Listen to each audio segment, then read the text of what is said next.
Gracias, señor presidente. Muy buenos días. Dado el momento que hemos vivido aquí en semanas recientes, cuando el señor general de División de la Defensa Nacional nos informaba de la carencia de médicos, el discípulo del doctor Ruy Pérez Tamayo, el secretario de Salud, en fin, su gabinete de salud toda, reconocía que no tenemos el personal.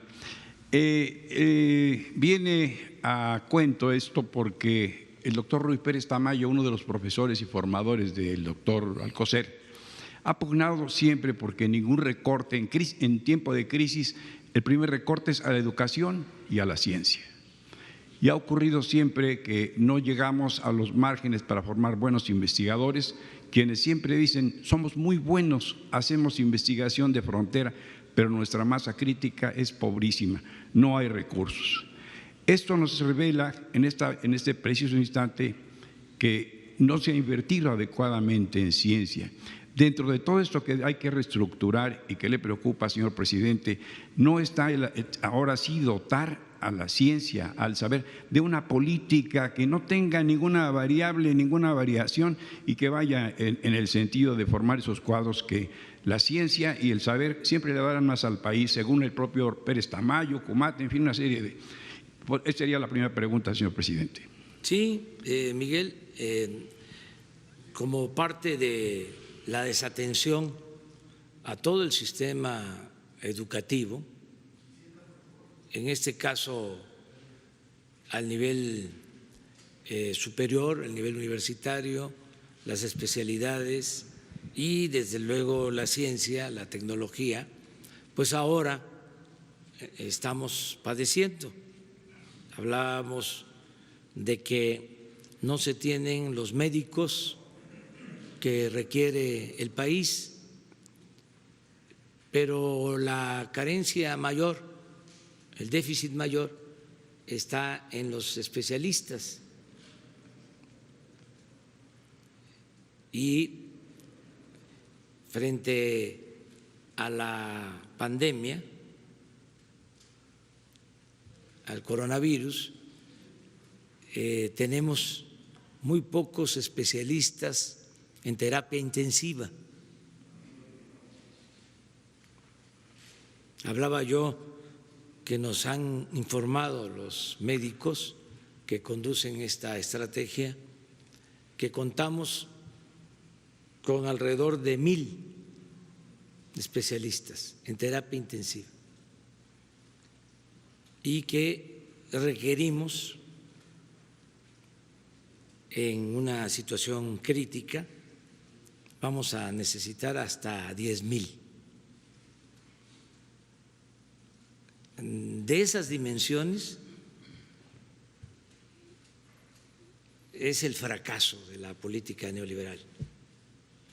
Es ese de los saldos más nefastos, ¿no?, de la política que se impuso durante 36 años. Por eso sorprende que haya, sobre todo, escritores, periodistas que defiendan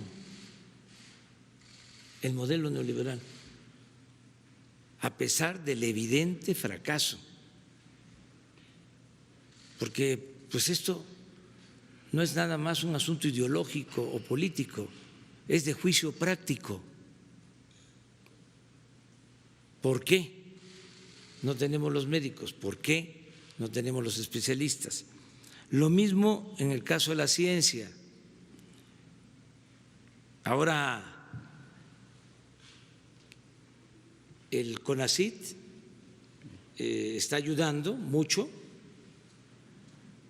y está encabezando un proyecto para ver la posibilidad de construir en nuestro país, de elaborar en nuestro país un ventilador. Se está trabajando en eso. Pero son los centros de investigación del CONACYT, son investigadores científicos del CONACYT. Lo mismo está haciendo el Politécnico, a pesar de la escasez de recursos. Son muy buenos los técnicos, los investigadores, los profesionales. Nosotros vamos a seguir dando apoyo, ¿sí?, a la ciencia, también evitando la corrupción, porque se transferían fondos a fideicomisos para la innovación tecnológica y eran como subsidios a las empresas sin resultados en beneficio de la sociedad. Entonces, todo eso se está viendo. Habían grupos que dominaban todo lo relacionado con la ciencia y con la tecnología. Acuérdense ustedes la campaña en contra de la directora del CONACYT. Estamos hablando de María Elena Álvarez, que es Premio Nacional de Ciencia, una científica de primer orden.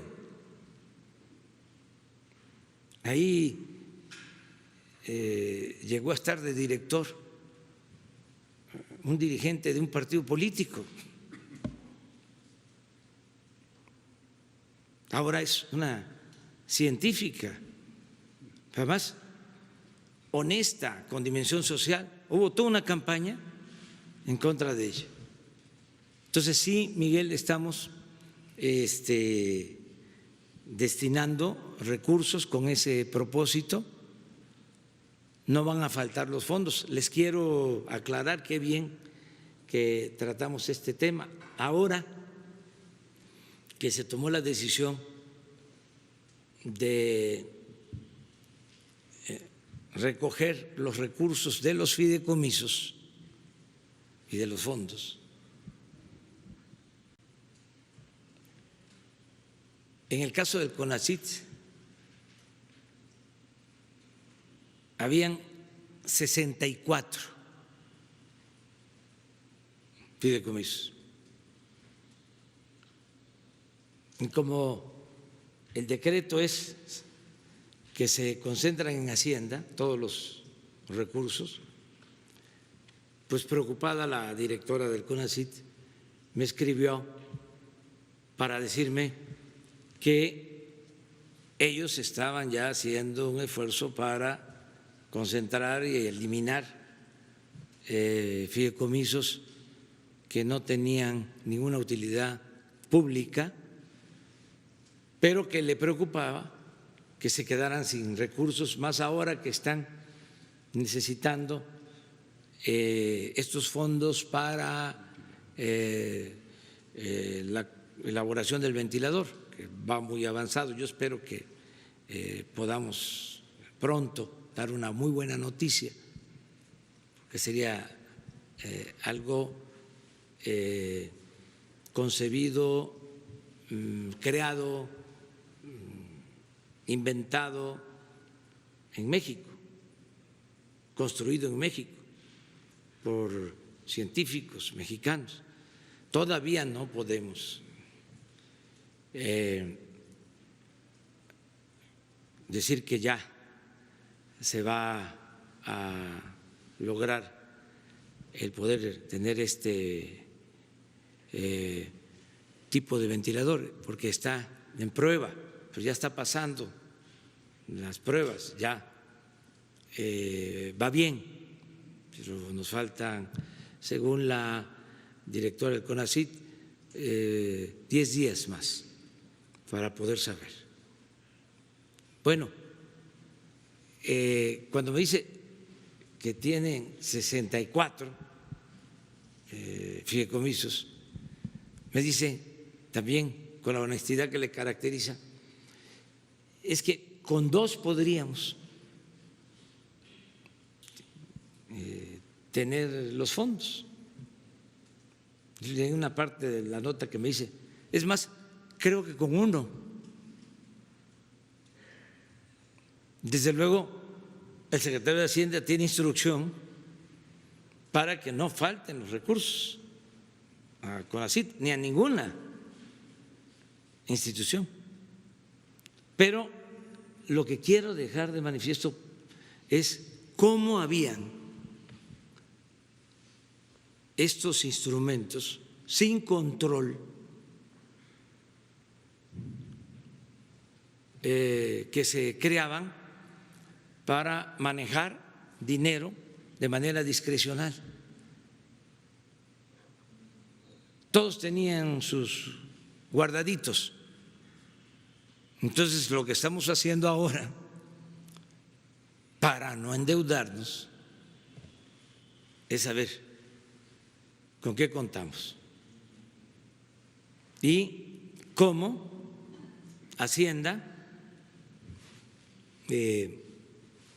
reasigna recursos a lo fundamental. Calculamos que vamos a obtener con esta medida alrededor de 150,000 millones de pesos. Pero todo esto lo vamos a explicar. Y acerca de tu pregunta, pues sí, necesitamos apoyar la educación, la ciencia y la tecnología.